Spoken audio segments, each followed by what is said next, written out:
원격 근무 또는 리모트 워크를 잘하는 기업들의 비결은 뭘까요? 당연하죠. 시스템이죠. 그래서 시스템을 개발하고 거기에 시간과 돈을 써야 됩니다. 혹시 이렇게 생각하고 계신가요? 공유경제 시대잖아요. 시스템도 빌려야 되죠. 이미 우리는 시스템을 빌려서 생활하고 있지 않습니까? ERP 시스템 여러분 뭘 쓰세요? 어떤 회사는 셉을 쓰기도 하고 오라클을 쓰기도 합니다. 당연히 우리가 개발한 게 아니죠. 이처럼 다른 회사가 만든 시스템을 빌려 쓰는데도 업무 효율이 차이가 나는 이유는 시스템 문제가 아니라 그 시스템을 사용하는 직원들 또 기업의 능력에 달려 있습니다. 그래서 원격 근무나 재택 근무를 포함한 이 리모트 워크에서도 업무 효율의 차이는 사실은 시스템이 아니고 기업 문화라는 사실을 사례를 통해서 한번 알아보도록 하겠습니다. 먼저 잘 안 되는 사례부터 알아보도록 하죠. 보통 여의도의 아침은 바쁩니다. 증권사 직원들이 우르르 지하철에서 쏟아져 나오죠. 그런데 요즘은 좀 달라졌습니다.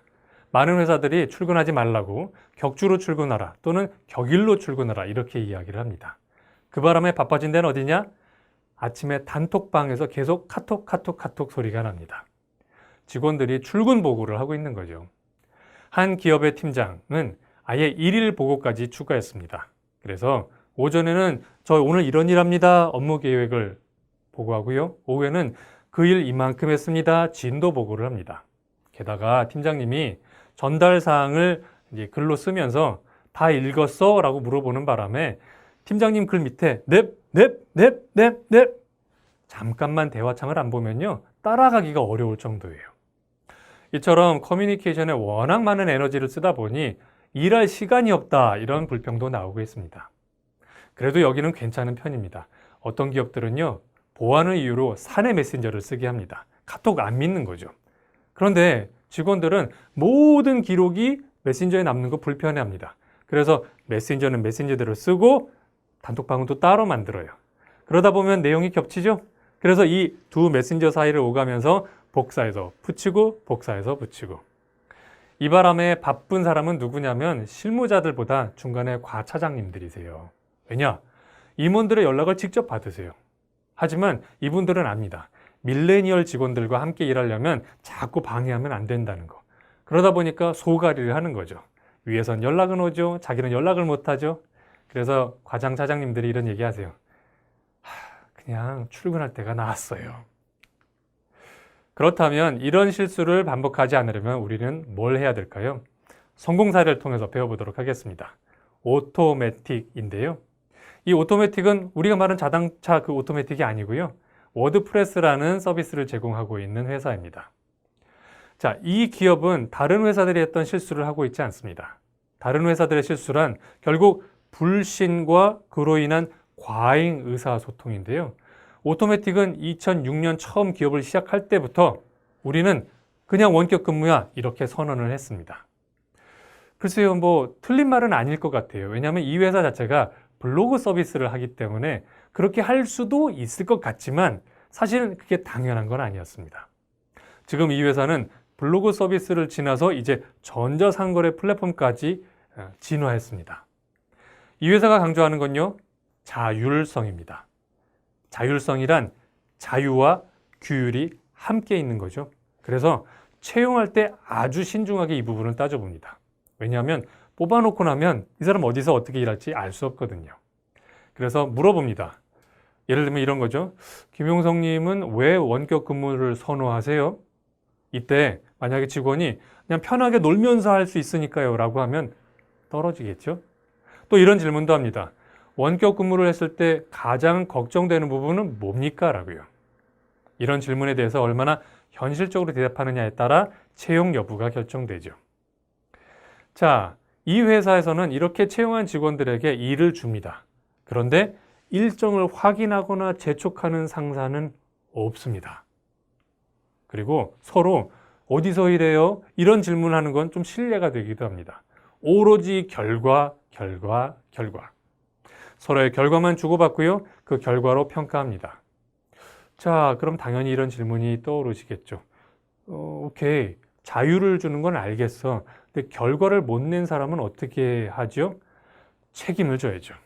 그래서 몇 번 결과를 못 내면 그리고 주변 사람들에게 피해를 주면 예, 어쩔 수 없이 자리를 내줘야 됩니다. 너무 가혹한 거 아니냐고요? 아니죠. 그게 자율성을 갖춘 프로들의 일하는 방식 아니겠습니까? 또 오토매틱은 신속, 투명 이걸 강조합니다. 그래서 회사의 이메일 대신 P2라고 하는 블로그 방식으로 의사소통을 하는데요. 이 P2 시스템은 문자, 사진, 영상 등을 다 지원합니다. 그렇게 치면 뭐 우리가 알고 있는 이메일과 크게 다를 바가 없어요. 하나의 차이는 이메일은 제가 보내고 상대방이 받으니 그 외의 사람들은 이메일 내용을 알 수 없지만 P2는 블로그 방식이잖아요. 그럼 무슨 얘기예요? 모두가 볼 수 있다는 거예요. 그래도 되는 건가? 걱정이 되실지 모르겠지만 오토매틱은 말합니다. 투명성이 주는 이익이 손실보다 크다. 또 하나 부가적인 효과도 있는데요. 정보가 공개되면 권력은 어떻게 되나요? 소수에게 집중되나요? 아니면 많은 사람에게 퍼지나요? 그렇죠? 많은 사람에게 퍼집니다. 그래서 사내 정치 이런 거 불가능해집니다. 대신 모든 사람이 많은 정보를 갖고 있기 때문에 똑똑해지고요. 그만큼 더 빨리 일할 수도 있게 되겠죠. 물론 저라도 이런 걱정됩니다. 그래도 이거는 담당자들끼리 얘기해야 되는 거 아닌가? 물론 그것도 되죠. 그럴 땐 슬랙이라고 하는 시스템을 씁니다. 여러분 카톡 쓰시죠? 카톡보다 조금 다양한 기능을 가지고 있는 버전이고요. 국내 버전으로는 잔디라는 시스템도 있죠. 회의는 어떻게 하느냐? 줌을 써서 합니다. 그럼 이 두 개 다 오토매틱이 만들었냐? 아니죠. 다 빌려서 쓰는 거죠. 아까 말씀드렸잖아요. 공유경제 시대라고. 시스템을 없어서 못 쓰는 게 아니라 있어도 못 쓰는 게 문제였던 겁니다. 작은 회사에서 그럴 수 있겠지. 혹시 이렇게 얘기하고 외면하고 싶으시면 한번 이렇게 제가 답을 드려볼게요. 맞는 말씀이에요. 작은 회사에서 더 잘 통합니다. 만약에 50여 개국에서 한 1000여 명 직원이 일하는 기업가치 3조 원짜리 오토매틱도 작은 회사다라고 말씀하시면 저도 거기에 동의하겠습니다. 근데 혹시 여러분 기업이 이만큼 크지 않으시다면 글쎄요, 변명은 안 하시는 게 어떨까요? 저 자신도 한 9년간 글로벌 컨설팅 기업에서 일했는데요. 그때 원격 근무 경험이 좀 있습니다. 같이 일했던 상사는 싱가포르에 있었던 인도인이었고요. 동료는 상하이에서 근무하는 중국인이었습니다. 장점이 뭐냐? 여러분 다 아시는 그거예요. 자율적으로 근무 시간을 설계할 수 있습니다. 제가 몸이 좀 아프면 양해를 구하지 않고 병원에 가도 됩니다. 대신 그 사람하고 의사소통만 잘 되면 되죠. 단점은 없느냐? 있더라고요. 뭐냐면요. 근무 시간하고 휴식 시간의 경계가 좀 모호해지면서 일을 너무 많이 하게 되더라고요. 그래서 과로가 좀 왔습니다. 네? 원격 근무하면 직원들이 게을러지고 노는 거 아니냐고요? 안 해보셔서 그런 말씀해요. 이게 원격 근무가 제대로 시행되면 과로가 더 문제가 됩니다. 그래도 놀 사람은 놀아 라고 말씀하신다면 저는 이렇게 질문을 드리고 싶어요. 관리 감독이 없어서 직원이 논다면 그거는 채용을 잘못하신 거 아닐까요? 우리가 프로를 채용했다면 어디서 일하건 어느 시간에 일하건 왜 일을 안 하겠습니까? 오히려 알아서 일하세요 라고 했을 때 너무 많이 해서 건강 상할까? 그게 문제가 되겠죠. 이처럼 원격 근무 또는 리모트 워크라는 시스템은요, 그 자체로는 좋은 것도 나쁜 것도 아닙니다. 단지 회사 안의 장점을 더 부각하고 문제를 더 부각해낼 수는 있습니다. 여러분 회사가 당장 오토매틱이 될 수는 없겠죠. 하지만 이걸 기억해 주세요.